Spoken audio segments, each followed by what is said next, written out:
La unicidad es una herejía. Ya lo he mencionado en otras ocasiones y comienzo esta enseñanza diciéndolo una vez más de manera directa y abiertamente, que aunque le busquen 1001 argumentos a la luz de las Sagradas Escrituras, la unicidad va a seguir siendo una herejía. Por lo tanto, si usted está creyendo en esta doctrina, permítame decirle que está creyendo en una herejía, un error colosal, rechazado de los primeros periodos de la iglesia. Por lo tanto, bien vale tomarse un momento y ver en las Sagradas Escrituras en qué se está creyendo y qué efecto tiene esto en nuestra relación con Dios. Y un poquito más allá, qué consecuencias tendrá en nuestra salvación. Y lo voy a decir una vez más, a la luz de las Sagradas Escrituras, la unicidad es considerada una herejía. Lo primero que este señor hace es insultar y salir corriendo a difamar a la unicidad. Pero este argumento es convincente. ¿Realmente él tiene bases para decir que la unicidad es así? Claro, no. Lo que se entiende es que al sentirse impotentes, que no pueden refutar bíblicamente a la unicidad, al único Dios verdadero, salen con esto. Créame que esa fue la misma estrategia que utilizaron los fariseos y los escribas contra los discípulos y contra el mismo Señor Jesús. Acuérdese que en el capítulo 10, verso 25, Jesús dijo: si al señor de la casa o al padre de la familia lo llamaron Beelzebú, ¿qué se deja para los de la casa? El mismo Jesús dijo en el capítulo 24 en San Mateo que seréis aborrecidos por causa de su nombre.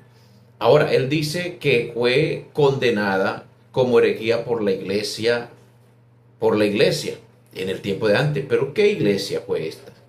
La iglesia trinitaria reformada, la iglesia, los trinitarios protestantes o la iglesia católica.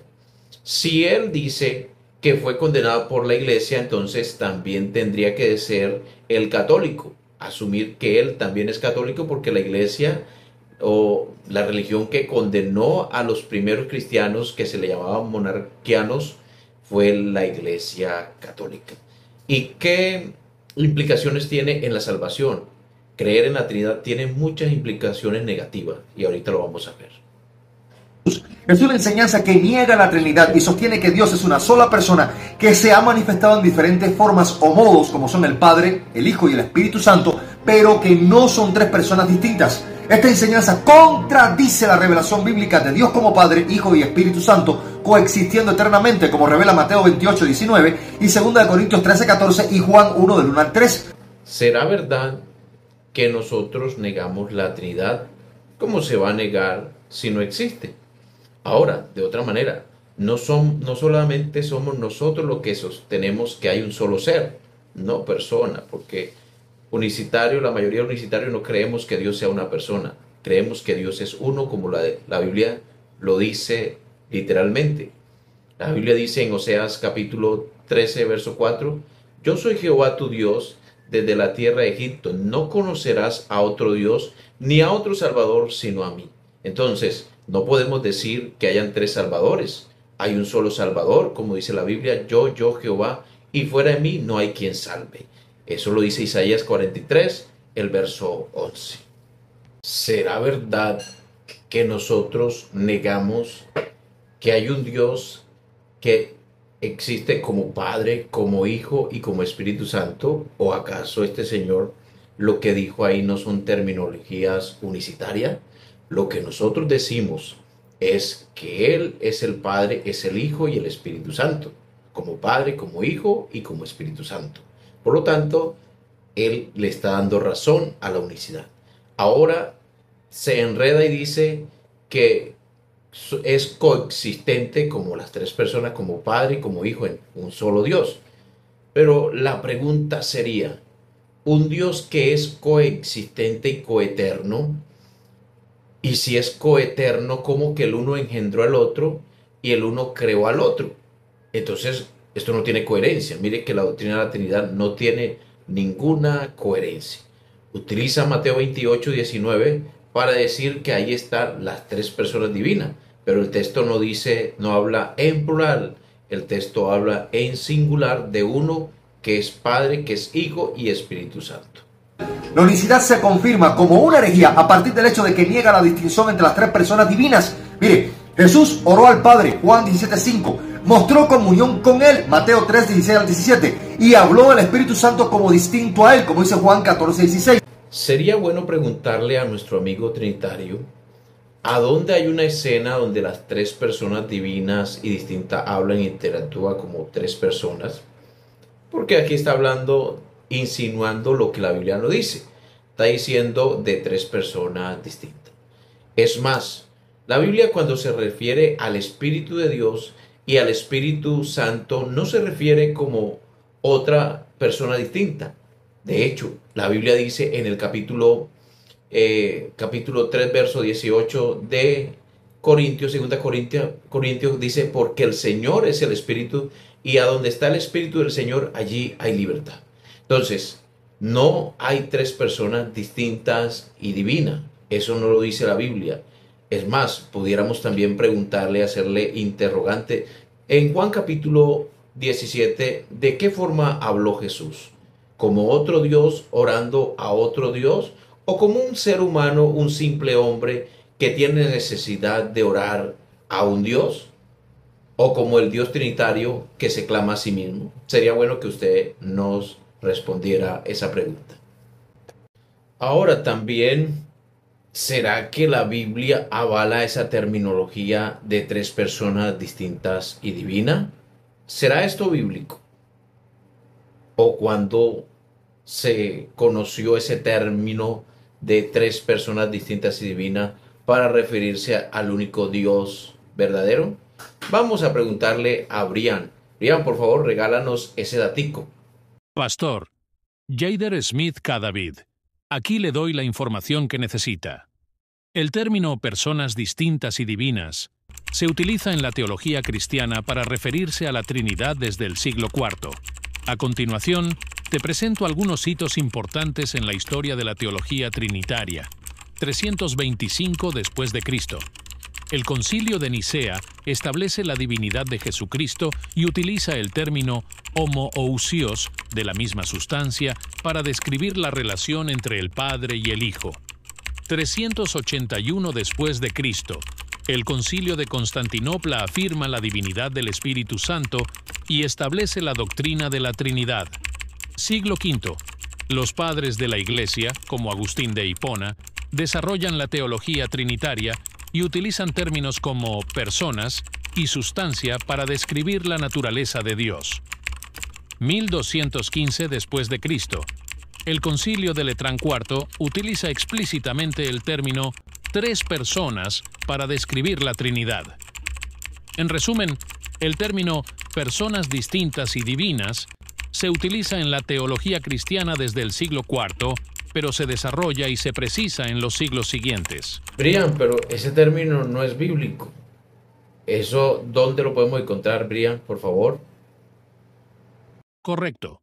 Pastor, en la Biblia no se encuentra ese término para referirse a Dios. Es un término evolutivo por la filosofía cristiana.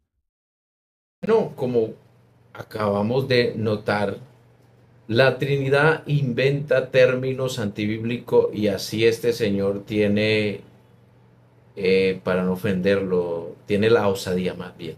Tiene la osadía de decir que la unicidad es una herejía y que la Trinidad es la doctrina bíblica. Pero en la información que nos dio Brian, está claro que ha sido una terminología antibíblica y colocado en los términos filosóficos de los amigos trinitarios. Entonces, si ponemos el lente bien, como dice este señor, el lente bien, si se le coloca el lente, entonces, ¿cuál realmente es la doctrina bíblica? Aquella que dice que hay un solo Dios. Es la doctrina bíblica. Aquella que no usa doctrina, no usa terminología antibíblica. La historia nos cuenta a dónde fue y cuándo fue insertada toda esta cantidad de carreta trinitaria. Los concilios de Nicea del 325 después de Cristo y Calcedonia afirmaron que Jesús es Dios verdadero, pero distinto del Padre y del Espíritu Santo. Oiga, si Él es Dios verdadero y distinto al Padre, ¿no sería otro Dios? Tenemos a nuestro amigo teólogo aquí pelando el politeísmo, acudiendo al politeísmo. Aunque no quieran, siempre van a recurrir a su politeísmo de cantidad de dioses. Porque si Él es otro Dios verdadero, distinto al Padre, entonces el Padre es otro Dios y el Espíritu Santo es otro Dios.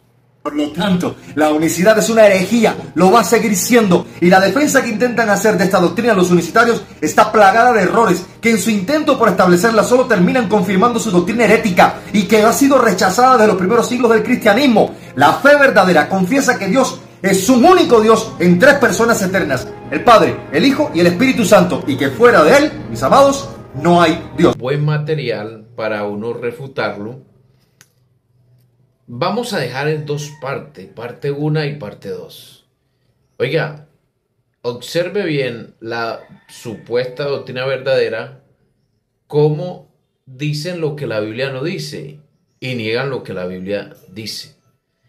¿Dónde encontramos el versículo donde Dios esté compuesto de tres personas distintas y verdaderas? Ya lo vimos que eso hace parte de la filosofía trinitaria católica. Esa es más que todo la filosofía trinitaria y católica. Y para que sepa algún dato curioso, eso se encuentra, así como dice ese señor, en el catecismo católico.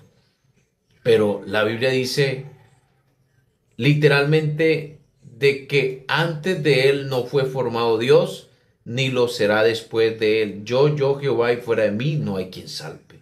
Isaías 45, verso 10. Entonces, realmente la doctrina bíblica se apoya netamente en la Biblia. Este señor toma toda su argumentación extrabíblica, porque en ninguna parte de la palabra de Dios habla de que hay un Dios compuesto de tres personas distintas y divinas. Fue la primera parte que te di. En la segunda va a estar más buena, porque miraremos que este señor cómo deja la Biblia para buscar fuentes extrabíblicas para apoyar su fe. Eso nos confirma una vez más que la Trinidad no es bíblica, sino extrabíblica.